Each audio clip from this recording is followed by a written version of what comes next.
Nós estamos, então, nos nossos direitos reais, né? Estamos vendo, já falamos da posse,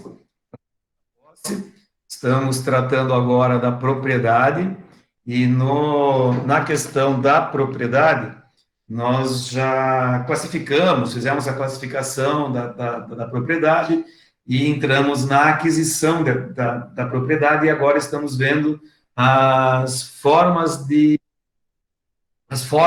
aquisição da propriedade. Já vimos na aula passada, nós vimos a aquisição pela via da usucapião, e na aula de hoje nós vamos tratar das acessões, né?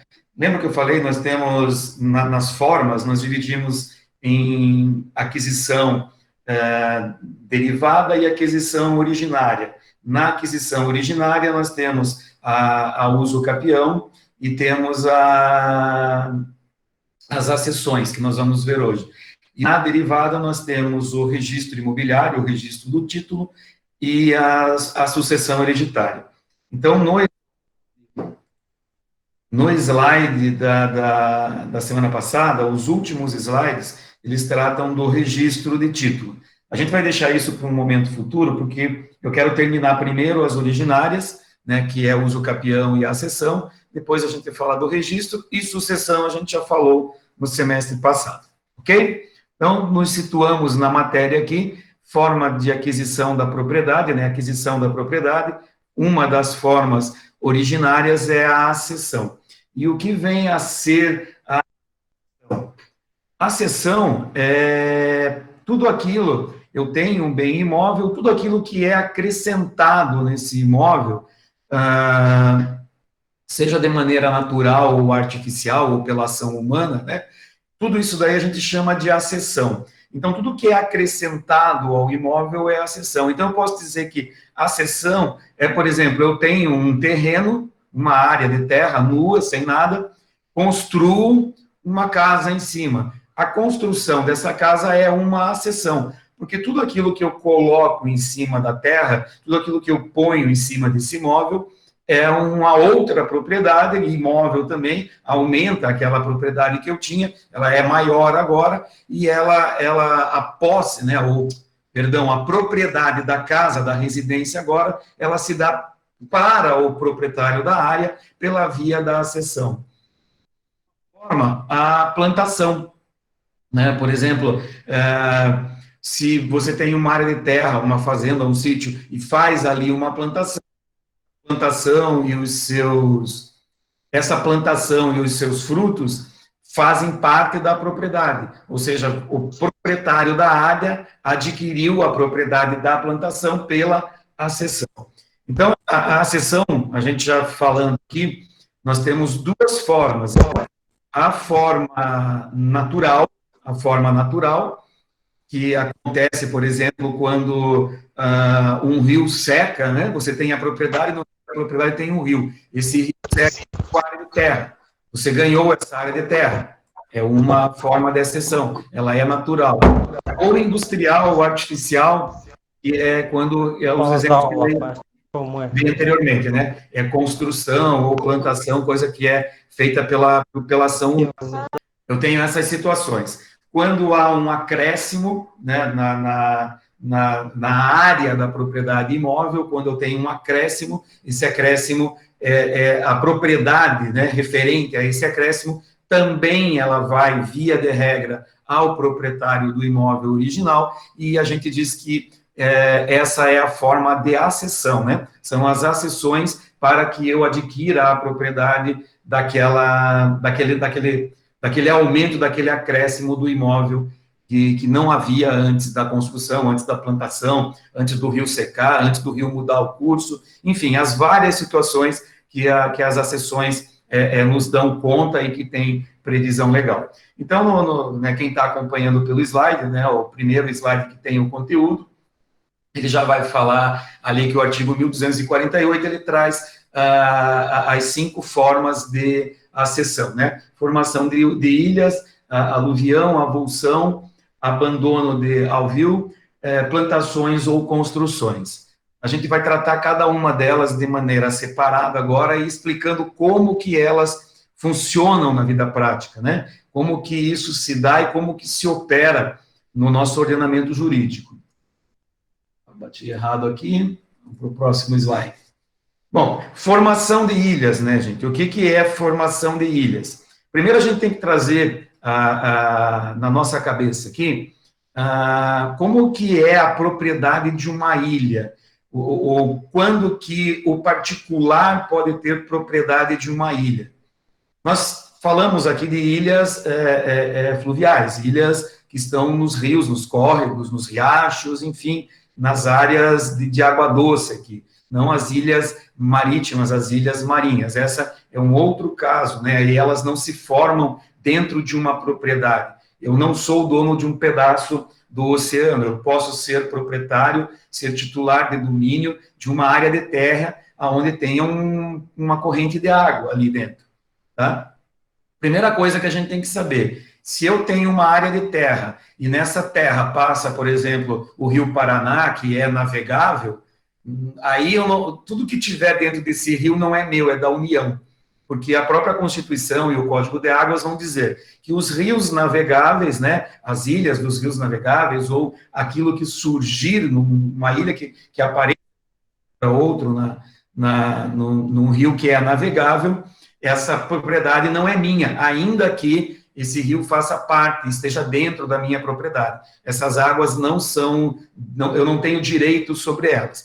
Então, temos que separar primeiro, quais rios nós estamos falando? Aquele que não tem propriedade de navegação ou de flutuação, ou seja, são rios que não há um interesse da União em cima dele, que não há uma previsão constitucional de impedimento do meu direito sobre ele.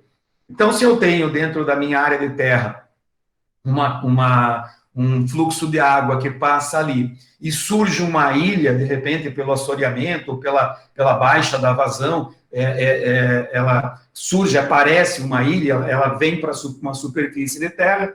Se esse rio está totalmente dentro da minha área de terra, essa ilha será totalmente minha, porque ela apareceu na minha área de terra.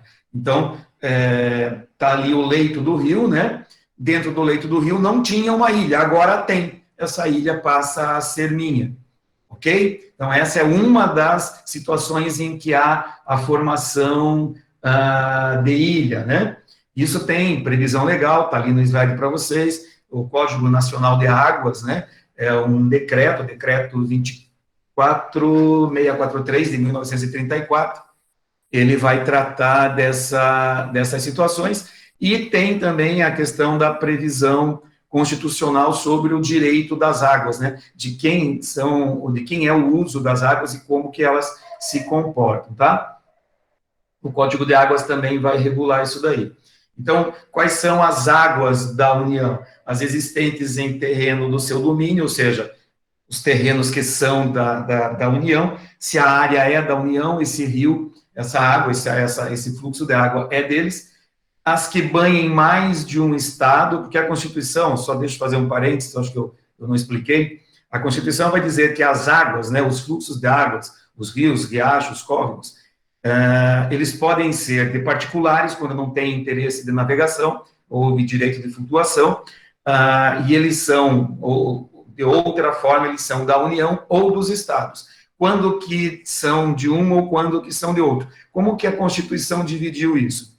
Se esse fluxo de água, né, está dentro de uma área da União, de um parque federal, por exemplo, esse rio, e se eventualmente surgir uma ilha, tem direito, né, o direito de propriedade é da União.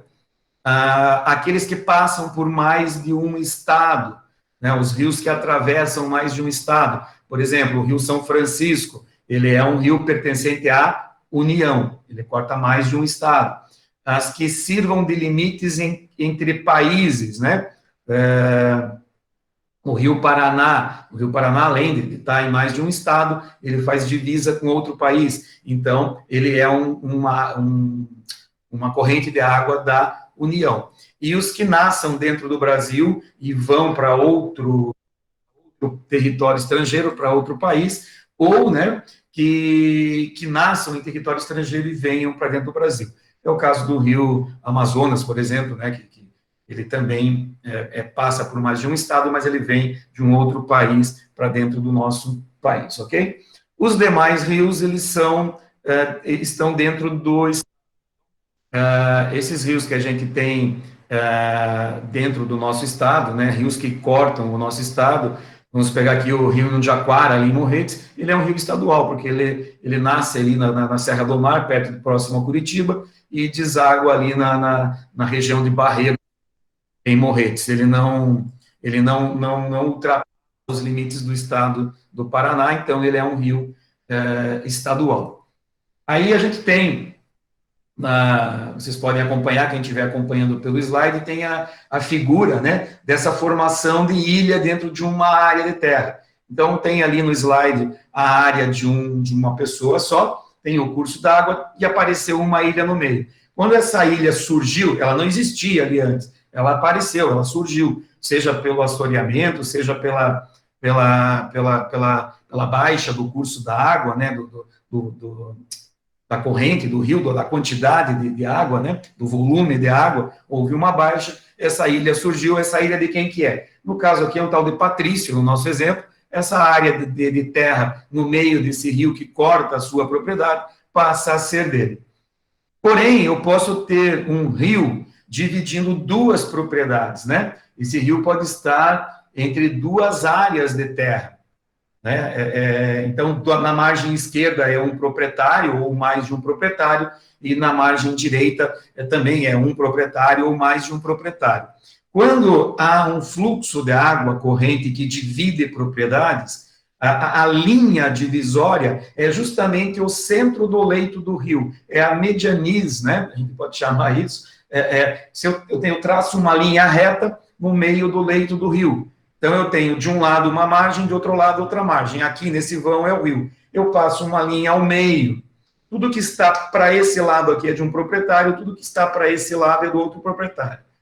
Isso significa dizer o quê? Se surge uma ilha entre a linha e a margem esquerda aqui, essa ilha é do proprietário da esquerda. Se surge uma ilha entre a linha divisória, no leito do rio, e a margem direita, surgiu a ilha, essa ilha é dos proprietários ou do proprietário da margem direita. E se a ilha pega um pedaço para a esquerda e um pedaço para a direita? Eu divido pela linha, né? Pedaço da ilha é desse proprietário, pedaço da ilha é do outro proprietário. É bem prático, bem simples e bem direto. A formação de ilhas não tem muito o que discutir, né? O rio está dentro da propriedade, é do titular da propriedade. O rio divide propriedades, vamos ver de que lado que está a ilha. Se tiver só de um lado, é só de um. Se tiver só do outro lado, é só do outro. Se estiver ocupando um pedaço para um lado, um pedaço para o outro, eu passo a linha divisória e uma parte é de um, outra parte é de outro. Ok? É bem tranquilo. Se vocês estiverem com o slide aí, pode chegar no slide número 10, ali tem bem o desenho, né, uma representação gráfica, né? Aí é o Virgílio e o Evaristo, tem um rio no meio, uma ilha está para o lado esquerdo, é só do Virgílio, a outra está só para o Evaristo, e tem uma maior ali, né, que é um pedaço para cada um, metade de cada um. Então, estamos em acessões, e agora nós vimos a formação de ilhas. O próximo agora é... Tranquilo, gente, tranquilo. O próximo passo aqui... Ed, só um minuto. Então, tem um nome essa formação de ilha natural aí, não tem? Se tem, pode ser um nome técnico, Elias. Eu, assim, desconheço o nome técnico. No Código Civil, ele está formação de ilhas. Ele pode ter um nome técnico aí, ambiental, mas aí foge aqui foge da minha compreensão. Acho que até... mas eu não vou saber te responder. Ok. O nome do processo que causa isso, né, do evento natural que causa isso, eu não me recordo agora, não comigo isso. Tá? Mas para nós aqui, se você olhar o artigo lá, acho que é o 1248, vai ter lá formação de ilha, né? Aí o próximo é aluvião, avulsão, a construção e plantações. São essas as formas de acessão. Então, as acessões são compostas por formação de ilhas, pela aluvião, que a gente vai ver agora, pela avulsão e pelas construções e pelas plantações. Sendo que as três primeiras são naturais, causas naturais, e as duas últimas são artificiais ou industriais, né? O termo artificiais não é usado industriais, tá? Entendi. Obrigado. Mas podemos procurar no Google aí qual é o termo técnico para formação de ilhas, né? Ok. Tá? Bom, aluvião. O que é aluvião, né? Aluvião é o acréscimo, aí a gente está falando ainda de águas, né? Para dar um exemplo mais claro. É o acréscimo de material sólido, de terra, né? À margem do rio. Então, eu tenho uma propriedade e ela acabava exatamente aqui. Hoje, sei lá, porque veio material sólido, veio terra, veio pedra, avançou, né, essa área de terra que era aqui, ela avançou 3, 4, 5 metros à frente. De quem é essa área de 3, 4, 5 metros? É do titular da terra, né? É de quem faz testada com o rio. Ou seja, se a minha terra está aqui e vai até o rio, é minha. Se eu tenho um vizinho aqui, que a testada dele vai até lá também, essa parte aqui é dele, essa parte aqui é minha, nós dividimos, né? Isso é aluvião. A aluvião, ela se dá tanto pela chegada de sedimento, pelo assoreamento, por exemplo, como pela diminuição da vazão. Então, se a vazão do rio, ela abaixa, o rio seca a sua quantidade de água, fatalmente vai ter uma camada de terra a mais na margem, né? Então, se na margem só tem um proprietário, só tem uma testada que vem até a margem, é dele. Se tem mais de um, toda a área que ela atingiu vai ser dividida entre as testadas de imóvel de cada um deles, né? Então, chama-se de aluvião própria, né? Aquela que entra terra no lugar da água, né? Há um acúmulo de terra. E a imprópria é aquela que a água vai embora. Então, terra vem é própria, água vai é imprópria. Isso é só doutrinário, né? Só ilustração doutrinária e técnica. Para o direito, o que interessa é o quê? É saber que há um acréscimo de terra naquele imóvel, né? O imóvel é a terra, há um acréscimo de terra naquele imóvel, e esse acréscimo de terra, ele é do titular do domínio daquela propriedade. Se a extensão de terra ela é tão grande que pegam 2 ou 3 proprietários, é dividido na fração de cada um. Melhor do que ficar falando aqui, eu sugiro que vocês baixem os slides e vejam, porque ali tem figuras. Opa, ali tem figuras ilustrativas, gente, tá? Então tem a aluvião própria, né? O exemplo, tem um rancho à beira do rio e aos poucos sua propriedade vai aumentando, pois um movimento de água traz terra para a margem. Então tem a figura da casinha dele ali e a terra que avançou, né? Então, terra que vem, ele ganhou aquele espaço de terra. As partes descobertas pelo afastamento da água, né, a água que vai, aparece também e aparece na frente da casa de um deles ali. E no outro exemplo, né, tem uma faixa de terra pequena, tem uma testada para um lado, uma área para um lado, uma área para o outro, ela divide entre 2 proprietários. Também não tem muita dificuldade, né? Ela entrou com mandato. Também não tem muita dificuldade. A gente olha para, se vocês olharem para as figuras do slide, fica bem simples da gente compreender o que é a aluvião, tá? Daí eu vou ter a avulsão, gente. A avulsão ela é um pouco diferente, tá? Por quê? Porque a avulsão, ela não é pelo assoreamento ou pela baixa do nível. Se a gente parar para pensar em assoreamento ou diminuição do volume d'água, o que vai acontecer? Isso não é um único momento, né? Não vem aquele assoreamento, a não ser que seja, né, como nós tivemos em outros casos, tragédia, que daí a gente sai da sessão e caímos justamente para a avulsão. O assoreamento, ela é lenta e gradual. A baixa do volume d'água também é lenta e gradual. E essa baixa do volume d'água, ela não pode ser aqueles regimes de seca e cheia, tá, dos rios. Nós temos rios que têm a sua fase de seca e a sua fase de cheias. É aquela baixa de volume que ela vai ser permanente, ele não vai voltar, né? Ela se dá de maneira permanente. Isso é importante a gente destacar, porque às vezes o rio abaixou porque está seco, você acha que ali é a tua terra e já põe a cerca. Dali a alguns meses vem o período de cheia e a água invade a tua cerca e você perde a tua terra. Então não é isso, tá, gente? É aquela baixa que ela se dá de forma permanente, assim como o assoreamento também, que fica ali de forma permanente. Ele muda, de fato, a trajetória do rio de maneira permanente, ok? Na avulsão, isso não acontece de maneira lenta e gradual. Isso, por alguma razão, ele acontece de uma maneira abrupta, de uma maneira violenta.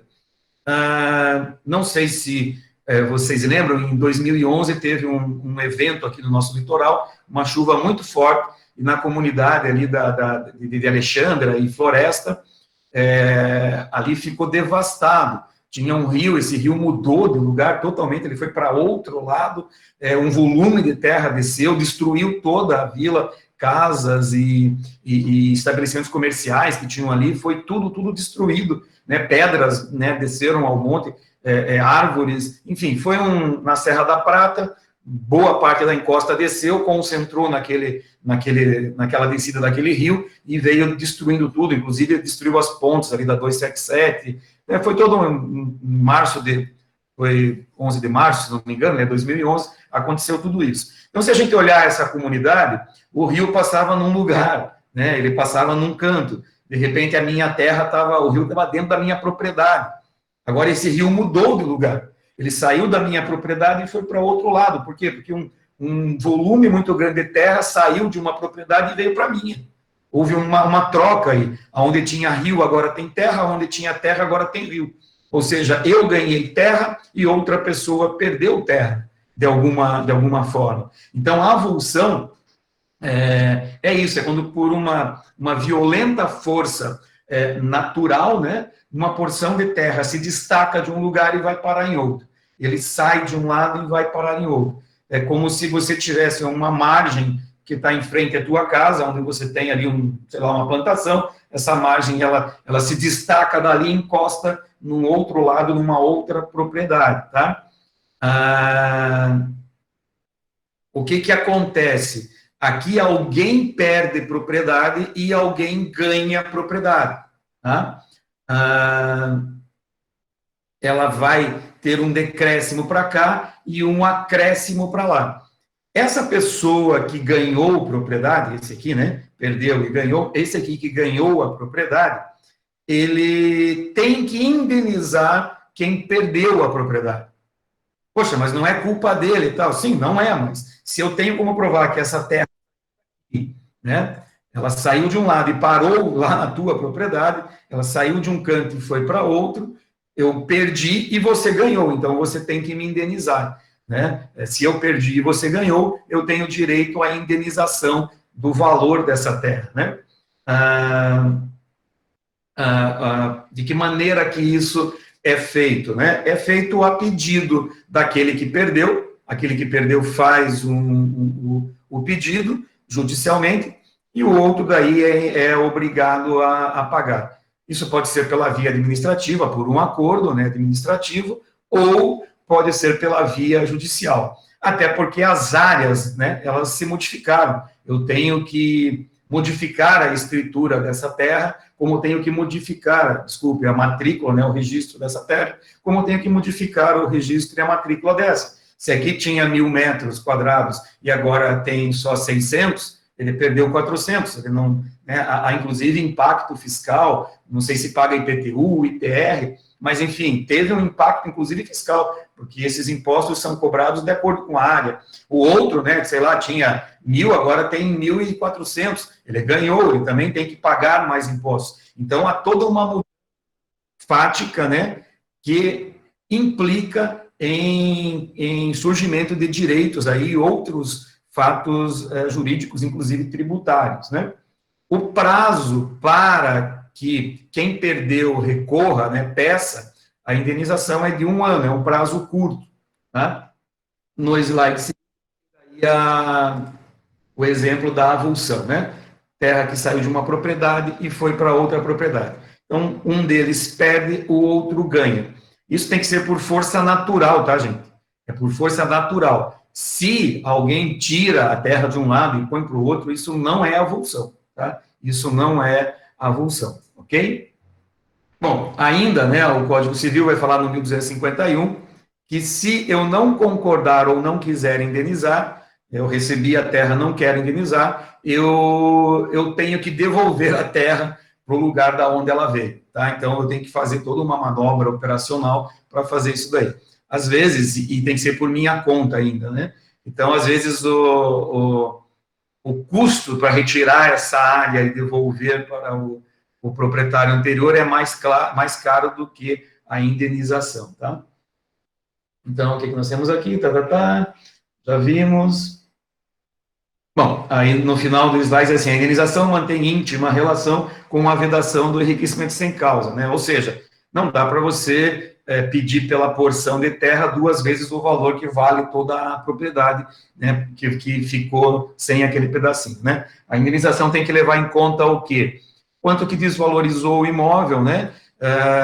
Quanto que vale aquela porção dentro de uma avaliação, quanto que valeria, a minha área toda vale 100, eu perdi 30%, então eu perdi 30, né? Além do que, ela agora, sem esse pedaço, ela desvalorizou, então ela não vale nem 70, ela vale 60. Então o valor da indenização tem que ser 40. Agora não dá para pedir 300 de indenização, né? Porque não há possibilidade de se enriquecer só porque perdeu um pedaço de terra. Tá? A última natural que nós temos aqui é o abandono de álveo, né? O que é o álveo? Álveo é a superfície do leito do rio, né? Então, quando você olha o rio, tem a superfície, tem o leito e tem aquela superfície. É ali, é o curso das águas. A gente pode chamar isso para ficar mais de maneira mais clara, né? O que é o abandono de álveo? É quando isso seca, quando essa água desaparece.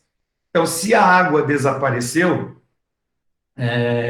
a água desapareceu porque secou ou porque o rio mudou o seu curso, né? O rio, por alguma razão, ele passava por aqui, agora ele passa pelo outro lado, né? Houve um desvio do curso do rio, não é a avulsão é uma parte da terra que sai de um lugar e vai para o outro. Aqui o rio vinha passando nesse sentido, ele está passando pelo outro lado agora. Ele saiu, o curso dele aqui, o leito dele agora está seco. Então, se o leito dele aqui está seco, não tinha terra aqui e essa terra existe agora. De quem é essa terra que surgiu? Do proprietário que estava ali. Se ele é proprietário das duas margens, ele é o único, ele é proprietário daquele vão que ficou ali agora. Se o rio dividia, né, mais ou menos que nem as ilhas, se ele dividia 2 proprietários, passa-se a linha, metade do leito do rio é de um, metade do leito do rio é do outro, tá? E, nesse caso, não há direito à indenização. Sim, Aline, a chamada é por aqui, você põe teu nome e a turma, né? Aline, turma A, turma B, turma C, turma D, é só pôr o nome e a turma, tá, para identificar. Na verdade, só, pessoal, assim, eu não sei, né, a gente não sabe se isso vai valer como chamada, tá? Eu não sei se isso vai valer como chamada. O fato é que pediram para que fique registrado, tá? Ok? Então, estando registrado aqui, se tiver que lançar chamada, né? Isso, só escreve o nome e a turma. Respondendo. Ok? Então, o nome, né, da chamada e a turma, isso aí fica registrado. Uma vez está registrado, vocês, se tiver que lançar presença, né, e as faltas serão lançadas por aqui. Portanto, é importante a participação na aula, né? Nossa turma aqui, ela não, né, juntando as duas turmas, nós não temos nem 50% de comparecimento, o que é temerário, porque se amanhã eles falarem, olha, vão lançar as presenças pelo relatório, os professores vão lançar. Eu vou ter que lançar pelo que está escrito aqui, né? Então, aí o pessoal vai ficar cheio de falta e complica lá no final do semestre. Inclusive, dá até a porcentagem de tempo que você ficou com a aula, né, Fred? Dá, ele dá tudo. Ele dá a hora que você entrou, a hora que você saiu, tá? Isso. Ele registra tudo isso. Então, eu sei que tem aluno que entra, responde e sai, né? Tem aluno que entra, teve até esses dias de uma outra turma que deixou a câmera ligada, né? Ficou lá a cama do cidadão vazia. Foi embora, né? Só para constar que estava assistindo. Então, A minha internet caiu aqui e já entrou de volta. não, a gente até vê que entra e ele aparece, né? Saiu e entrou. A gente vê que tem pessoas que saem e entram. Apareceu, saiu, mas já aparece ali em cima no canto para mim aqui que a pessoa já está de volta. Legal, legal. É tranquilo, ele registra tudo. Eu tenho ali, né, o relatório, as mensagens que vocês passam, perguntas, tudo fica registrado. Por isso a importância de colocar os nomes ali, ok? É bem engraçado, né? Tem outros casos também que a gente termina a aula, né? 10, 15 minutos depois o cara está lá logado ainda. Esqueceu que deixou ligado na sala de reunião. Mas, enfim, isso é da consciência de cada um, né?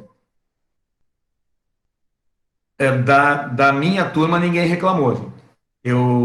Desde que a gente começou a fazer as videoaulas lá atrás, antes desse sistema, eu passei, deixei aviso no Ginera, passei acho que eu passei para o Elias, no grupo da turma, ali não lembro agora, mas eu sei que foi entrado em contato, né, eu deixei os avisos, eu fiz acho que um vídeo, né, um vídeo também dizendo que quem tivesse problema tal, ou se vocês sabem que tem alguém que não tem internet ou que está com problema de acesso à internet, avise para a gente poder dar um jeito, tá? Ok. Porque daí não é justo que a pessoa perca. A ideia é que vocês não percam conteúdo, não percam aula e não percam o semestre. Por isso que a gente está aqui fazendo dessa forma, né? Ok? Bom, então, nós vimos anteriormente ali a avulsão, né? Um pedaço de terra sai de um lugar, né? De uma margem de um rio e ela vai parar num outro lugar. Não precisa ser na outra margem, do outro lado, pode ser do mesmo lado do rio. O que interessa para nós é que saiu de uma propriedade, do domínio de um proprietário, e ela se juntou ao domínio de um outro proprietário. Então, a avulsão é isso. O abandono do álveo, né, que é o leito do rio, chama-se abandono de álveo quando esse leito ele muda de curso ou ele seca, né? Por alguma razão ele secou, o rio secou, ou quando ele mudou o seu curso, ele muda a sua direção. Então ficou aquele leito seco, ficou aquela área que antes era água, agora ela está seca, ela é uma área de terra. Como que dá-se a acessão da propriedade quando isso ocorre? Da mesma forma, na mesma lógica da formação de ilhas. Se esse leito seco agora está numa propriedade única de uma só pessoa, essa área é dele, pronto, ponto final e acabou. Se ela está dividindo duas ou mais propriedades, você vai pegar a parte que cabe a cada um e vai juntar nessa propriedade, tanto de um lado da margem como do outro. Se ele dividia, né, o rio dividia duas propriedades, passa-se a linha no meio, metade do álveo, né, que era o álveo é de um proprietário, metade do que era o leito do rio é do outro. Então, se além de eu ter proprietários diferentes dos dois lados, eu ainda tenho nas margens, eu vou dividindo em frações para cada um desses proprietários. Então, a propriedade vinha, né? Ela vinha de lá até aqui, e aqui começava o rio. Agora não tem mais rio, ela vai terminar aqui. O do meu vizinho, mesma coisa, ela vinha até aqui, agora ela vem até aqui, porque não tem mais o rio. Então, é assim que se dá o abandono do álveo, né? Também tem desenhos ali, né, que explicam bem essa situação. Tá? Ali no nosso desenho só tem um de cada lado, o A e o B, mas podia ter o C do lado do A, ele pegaria também a faixa dele ali, ok? Bom, pessoal, construções e plantações. Agora é um pouquinho mais diz assim, agora tem mais detalhes para a gente estudar do que nós vimos ali nas acessões naturais. As acessões artificiais, elas são mais detalhadas, eu tenho algumas regras. E a primeira regra que a gente tem que ter na cabeça é, se eu sou o dono da terra, tudo que vem dentro dessa terra, tudo que vai ser colocado em cima dessa terra, ou que aparecer em cima dessa terra, presume-se que é meu. Então, se eu tenho um terreno e alguém constrói em cima desse terreno, essa construção é minha, né? Isso há muito tempo atrás, né? Tinha um jargão que se usava no popular, que era ter filho com mulher alheia, né? Com mulher alheia, em família alheia. A criança nascia lá e era daquela família, você não teria direitos. Estamos falando de uma época muito, muito remota. Mas é isso, se alguém construiu ou plantou alguma coisa numa propriedade que não é sua, eu não posso dizer que agora aquilo é meu, ok? Então, tem uma área de terra, eu vou ali construir uma casa, depois que eu terminei de construir ali, após 5, 6 meses, vem o proprietário e diz, você construiu em cima do meu terreno? E daí? A construção agora é dele, presume-se dele. Tudo que está sobre a minha área de terra, em cima da minha área de terra, presume-se minha. Se alguém fez uma plantação na minha propriedade, aquela plantação, ela é minha também, presume-se minha. Essa é a regra geral. Isso é o que o Código Civil, né, no artigo 1253, vai falar. Toda construção ou plantação existente em um terreno presume-se feita pelo proprietário e à sua custa, até que se prove o contrário. Então, ela é presumida. Tudo que é presumido admite prova em contrário. Então, tudo que é presumido admite prova em contrário. Aí, cabe a quem provar? Cabe a quem construiu, cabe a quem plantou, provar que ele construiu, provou sem saber, ou seja, fez de boa fé, ele construiu ou plantou usando os seus recursos, né? E daí, depende dessas combinações, nós vamos ter aí as variações com relação à indenização, com relação à demolição, com relação a uma série de coisas. São as chamadas regras das acessões industriais. Então, as acessões industriais, elas vão ter uma série de regras, que é o que a gente vai começar a ver a partir de agora, tá?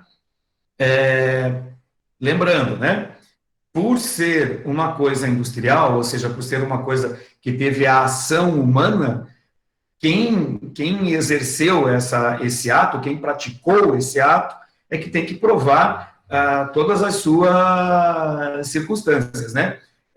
Se ele gastou o dinheiro dele, ou se o material já estava, eu cheguei no terreno, tinha um material ali, eu aproveitei e construí uma casa. O material não era meu, o terreno não era meu, e eu construí. E eu sabia que não era meu, então eu agi de má fé, com um material que não era meu, né, em cima de uma área que não era minha. Essa é a pior situação para mim, né? Pior situação para mim. Mas existem outras situações que, por circunstâncias alheias, a pessoa acaba fazendo alguma coisa com a certeza que está fazendo no lugar certo. E não é o lugar certo, ele está fazendo numa área de terra, num imóvel que não é dele. Ok? Então, como eu falei para vocês, são criadas regras para definir o que ocorre em cada uma dessas situações. E a primeira regra é assim, se o dono, o proprietário, né, do imóvel empregou, ele utilizou semente, planta, material de um terceiro, né, para construir ou fazer a sua plantação.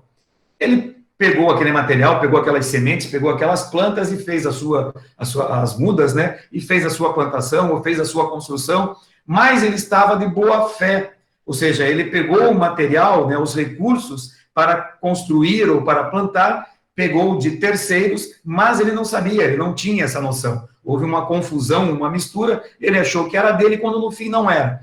Enfim, ele foi lá e fez a plantação ou fez a construção.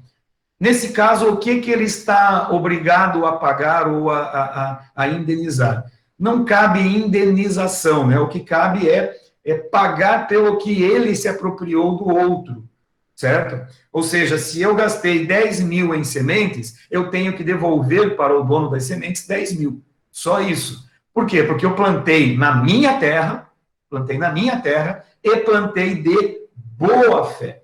Então, eu plantei na minha terra, usando o material de terceiro, eu construí na minha terra, usando o material de terceiro, né? Usando recursos de um terceiro, mas eu utilizei a minha área. Então, aquilo que está ali é meu, é meu, eu sou o dono, porque o 1253 vai dizer isso. Porém, os recursos, né, o valor dos recursos que eu utilizei que não eram meus, eu sou obrigado a pagar. Então, vai ter que ir lá, como se fosse no material de construção, e pagar o material, vai ter que ir lá nos insumos agrícolas, ver quanto é que custa e pagar para aquela pessoa que era, de fato, a proprietária, a dona desses materiais. Então, é assim, se eu uso material de terceiro naquilo que é meu, o que eu tenho que olhar? Tá? A boa e a má fé. Se eu agir de boa fé, só devolvo o prejuízo dele, aquilo que eu usei, pago pelos recursos. Se eu agir de má fé, além disso, ainda tenho que indenizar, ainda cabe uma indenização. Qual é o valor dessa indenização? Como que a gente chega nisso? Aí é aqueles critérios, né, vamos dizer assim, subjetivos do magistrado. Tá? Ele vai averiguar, né, o que você tem a apresentar. Posso pedir dano moral? Não sei o que aconteceu. Posso pedir, além do dano moral, que é subjetivo, eu posso pedir, além do recurso que ele me deu, né, que é dano material, eu posso pedir também o dano emergente, que é aquilo que eu perdi. Sim, isso já está embutido ali. Mas eu posso pedir o lucro cessante? Posso, né, aquilo que eu eventualmente, né, deixei de ganhar, aquilo que razoavelmente eu deixei de ganhar. Então, o que eu posso pedir aqui? Eu posso pedir tanto aquilo que eu perdi, que foi o meu material, isso tanto com a boa-fé como a má-fé tem que pagar, é o dano emergente. Posso pedir lucros cessantes, né, o que razoavelmente eu deixei de ganhar, e se for o caso, ainda dependendo da circunstância, do transtorno que isso me causou, eu ainda posso pedir dano moral, ok? Então, essa é a nossa primeira regra, né? A segunda regra, aí é o contrário. O dono da semente planta o material, né? Das sementes, das mudas ou do material de construção, emprega-os em plantação ou construção feita em imóvel que não lhe pertence. Agora é assim, agora eu tenho todos os insumos, chego na terra e faço aquilo que tenho que fazer ali. Construo, planto, né? Tomo a minha atitude que eu, né, tinha com as minhas plantas ou com o meu material. Então, havia uma área de terra e eu tinha esse material. Cheguei com o material e plantei as mudas, ou plantei as sementes, ou construí uma edificação. E agora, essa área não é minha. Essa área não é minha. Se a área não é minha, de quem é a plantação? De quem é a construção? Do proprietário.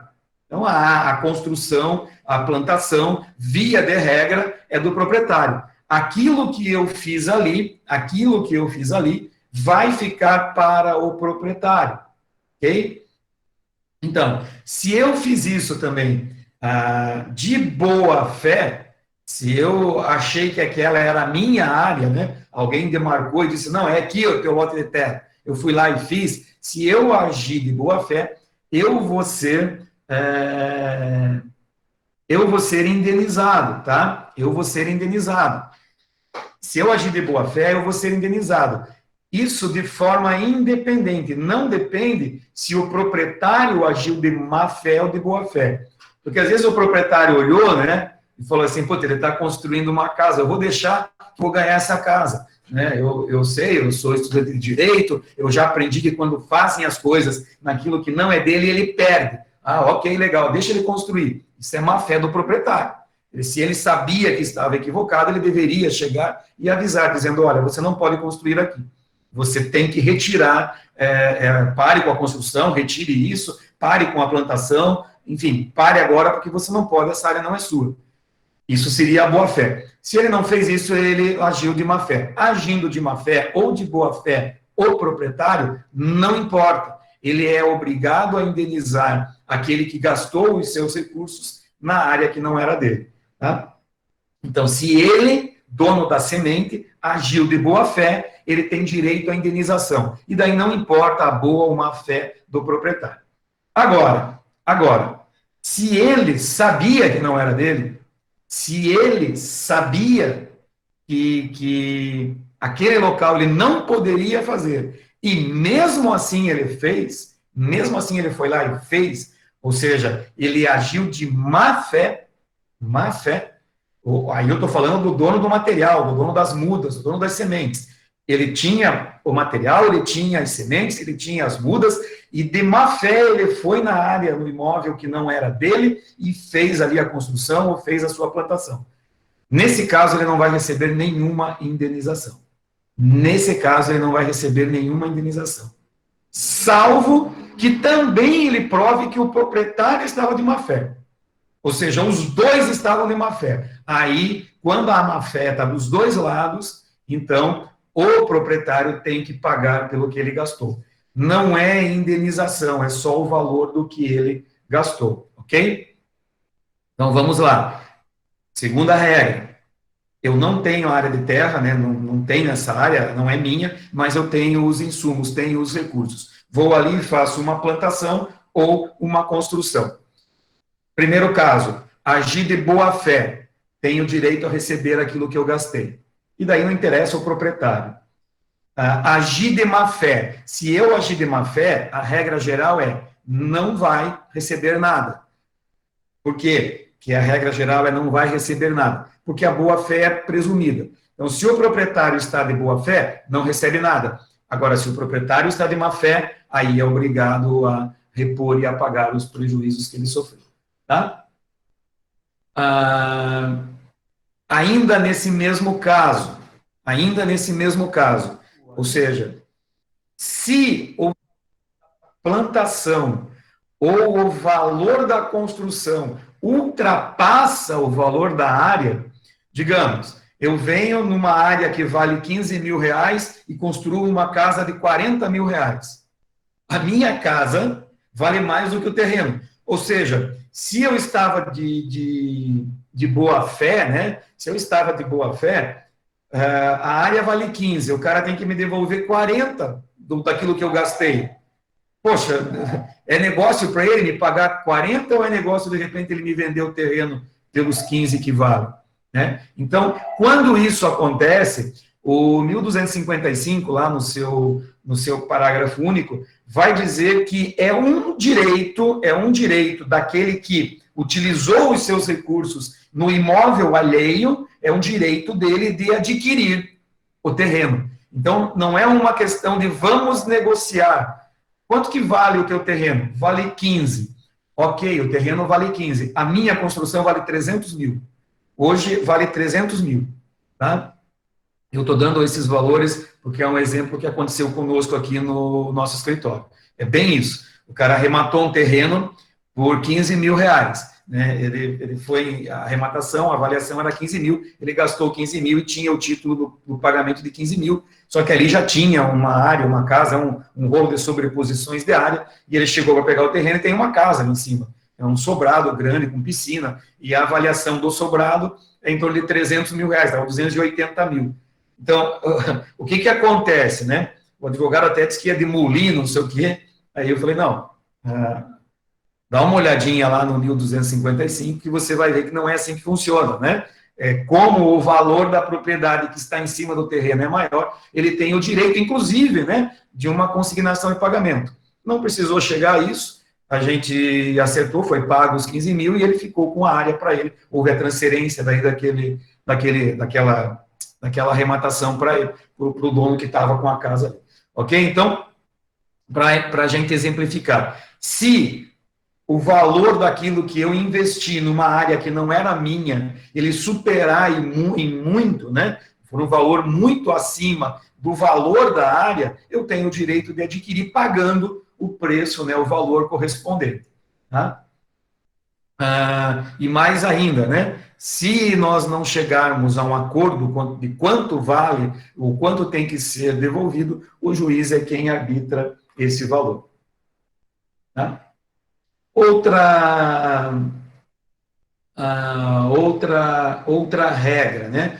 Então, é que quando alguém semeia, planta ou edifica em imóvel alheio, e há caracterização da má-fé dos dois envolvidos. Quem são os dois envolvidos aqui? O proprietário e aquele que usou os seus recursos em área alheia, tá? É admitido, nesse caso, a acessão do proprietário do imóvel, que foi feito no imóvel dele, aquilo é dele, porém, ele tem que ressarcir o valor daqueles recursos, né? Nós já falamos disso. Lá atrás eu antecipei o exemplo dessa regra aqui.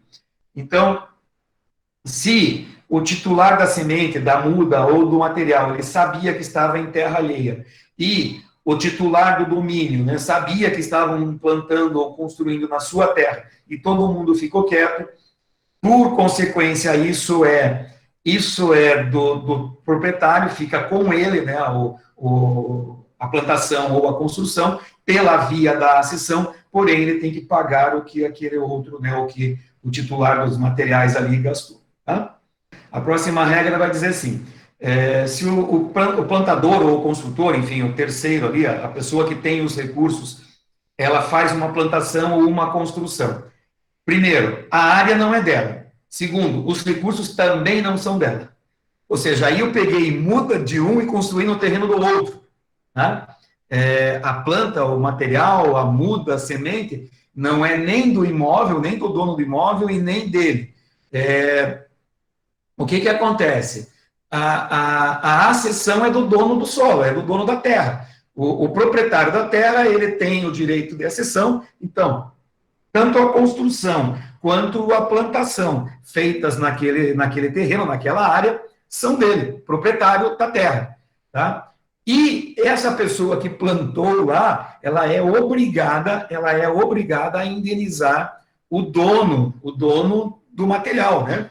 Então, se ele, né, mesmo agindo de boa fé, vamos dizer assim, se ele, mesmo que ele não sabia que a semente não era dele, enfim, que a terra não era dele, ele agiu de boa fé, o proprietário das sementes é obrigado a ser indenizado. Aquela pessoa que perdeu os seus recursos, sejam ele material de construção, mudas ou sementes, ele é obrigado a ser indenizado, tá? Ele é obrigado a ser indenizado. E ele pode cobrar isso de quem? Veja, a princípio, eu posso cobrar primeiramente de quem se beneficiou, né? Eu sou o dono do terreno e a casa ficou no meu terreno. O tijolo era do outro, né? O Pedro construiu uma casa no terreno que era meu, mas ele usou o material do João.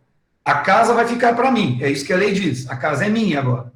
Aí o João quer cobrar o material. Ele vai cobrar de quem? Do Pedro, que já perdeu o terreno, já perdeu o material, já perdeu tudo lá? Não, ele vai cobrar de mim, porque eu estou me beneficiando. Então, quem tem a primeira obrigação de devolver o que o Pedro aqui gastou, perdeu? Sou eu que sou o dono que fiquei com aquilo. Porém, se eu não pagar ou não tiver como pagar, ele pode cobrar lá do seu João lá que construiu e que pegou de maneira indevida o material dele, tá? Bom, as próximas regras agora, elas dizem respeito a construções, né, que invadem a área vizinha, né, que invadem o terreno que não é seu. Aquela construção que ela é invasiva, ela não é feita no terreno alheio, ela é feita no terreno do proprietário, mas por alguma razão ela ultrapassa os limites, ela adentra no terreno do seu vizinho. Isso acontece muito, você, na hora de dimensionar o teu terreno, de repente joga 1 metro para lá, ou 1 metro para cá, e daí você constrói nesse metro que não é seu.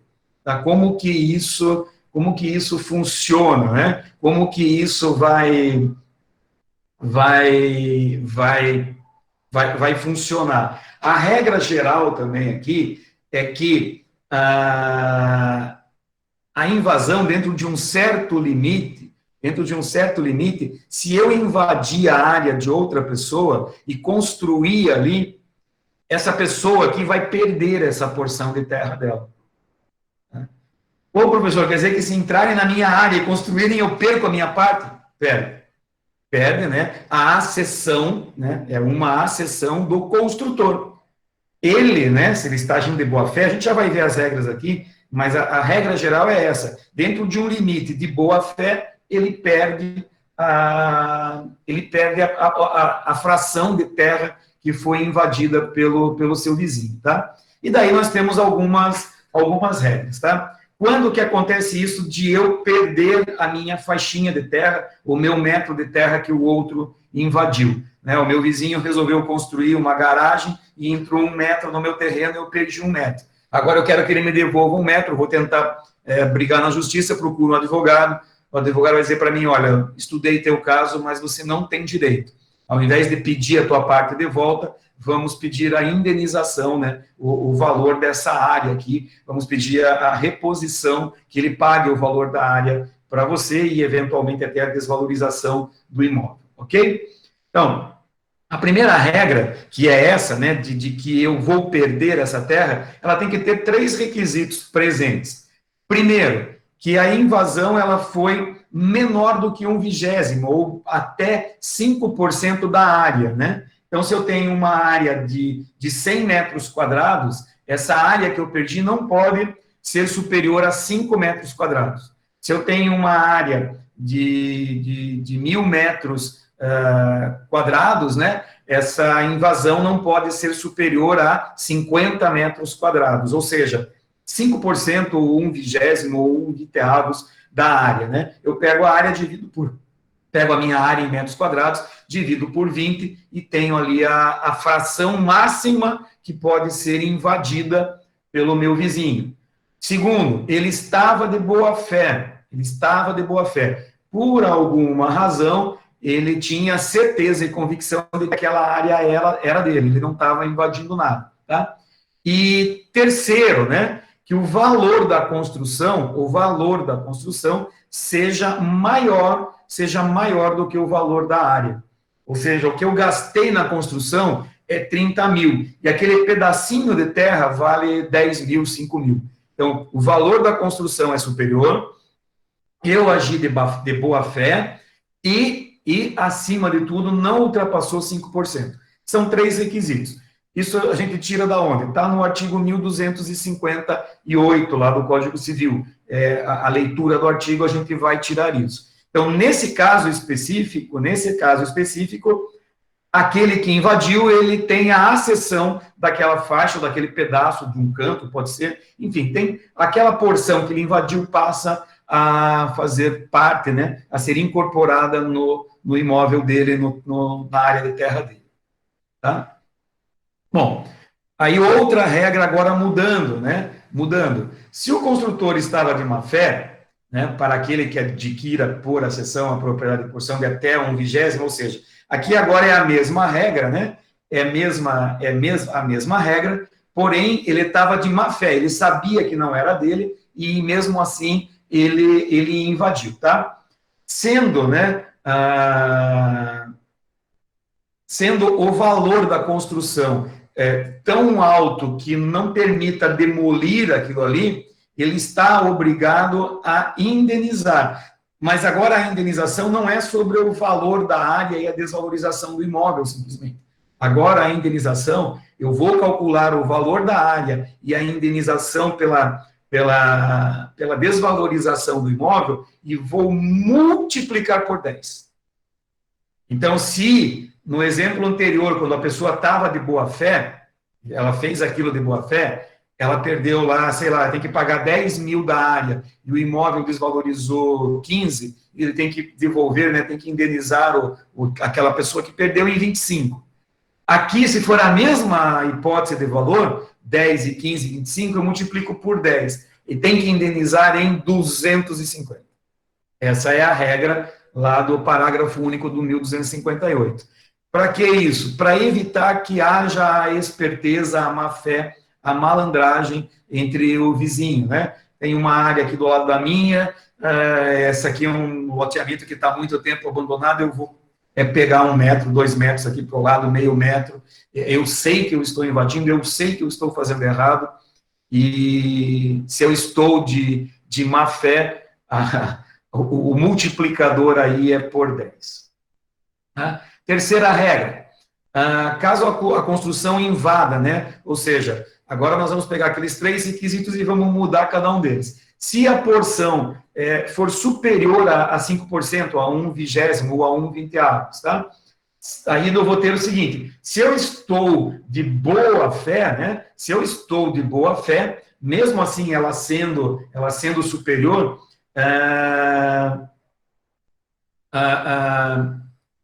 eu ainda posso adquirir, né, pela acessão, aquele pedaço de terra. Eu ainda vou ter o direito de acessão sobre aquela parte que eu invadi, ainda que ela seja acima de 5%. Agora, eu tenho que pagar, além disso daí, a desvalorização, né, não só a parte da área, a parte que eu peguei, mas a desvalorização do imóvel pela perda daquele pedaço, ok? Bem como ele também paga, além da desvalorização, aquilo que o seu imóvel valorizou também passa a ser a indenização, tá?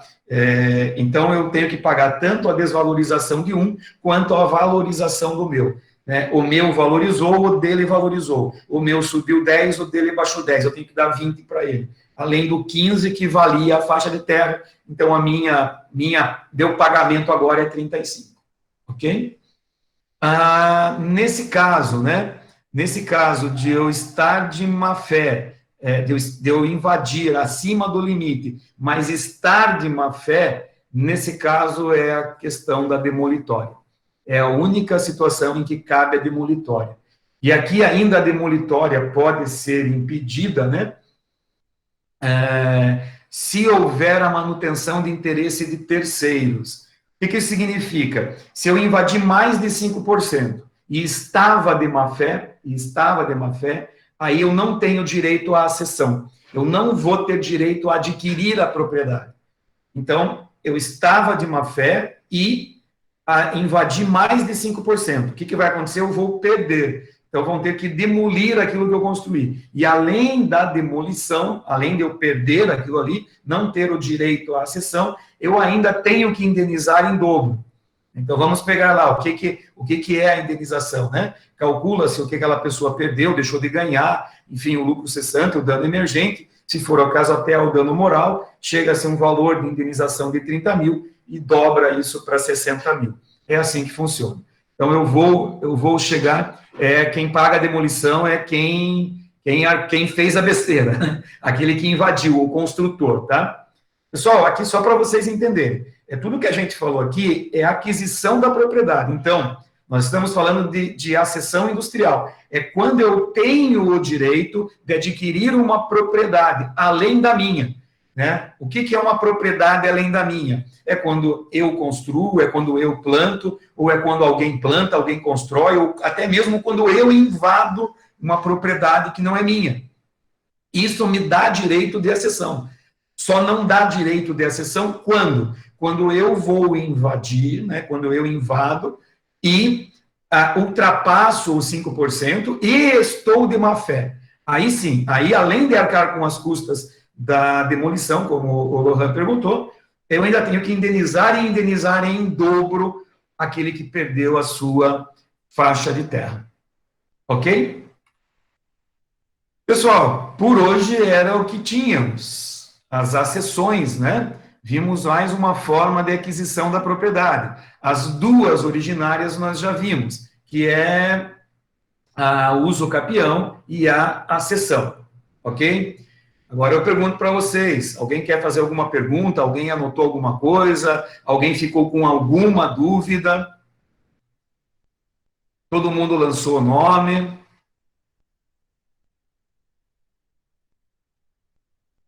Tá tudo tranquilo? Ninguém tem dúvida? Vocês querem tomar uma água que daqui a pouco tem aula de novo, né? Eu também tenho. Pessoal, então é assim, Só antes de vocês saírem, deixa eu dar alguns recados aqui, porque não estava todo mundo na sala. Segunda-feira é recesso pelo nosso calendário acadêmico.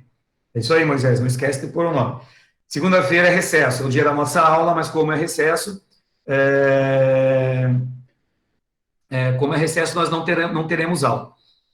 Na terça-feira é feriado, mas enfim, daí não é o nosso dia de aula, então segunda é recesso, terça é feriado. Já estou avisando para vocês, se algum professor quiser marcar alguma coisa terça-feira, não deixa, porque é feriado pelo nosso calendário. Elias, o material, é o que eu falei, está me dando trabalho, né? Porque pegar os slides que eu tinha feito, só tinha tópicos, não tinha nada disso. Aqui eu coloquei exemplo, desenho, figura, para vocês poderem, né, compreender e acompanhar. Eu estou tentando chegar com todas as turmas a mandar o material antes da aula, né? Eu só não consegui com o pessoal do quinto período ainda. Né, com o nono e com vocês, né, eu já tô nessa fase. E o que eu queria falar para vocês é o seguinte: se vocês olharem lá no Ginera, né, aquela estrutura dos dias de aula, então tem aula do dia 8, que foi a nossa aula da semana não, o nosso não foi dia 8, né, o nosso foi dia 13, agora segunda-feira. Está lá a aula do dia 13, então vocês vão ver que tem o material, o conteúdo que foi ministrado, o conteúdo é só os tópicos que nós tratamos em aula, né? Mas tem também a gravação da aula. E isso é importante eu falar, por quê?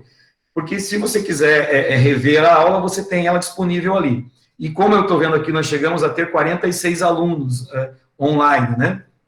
45, porque foi 46 mais um sou eu. Então, tinham 45 alunos. E eu acho que somando as duas turmas, nós chegamos a perto de 100 alunos, tá?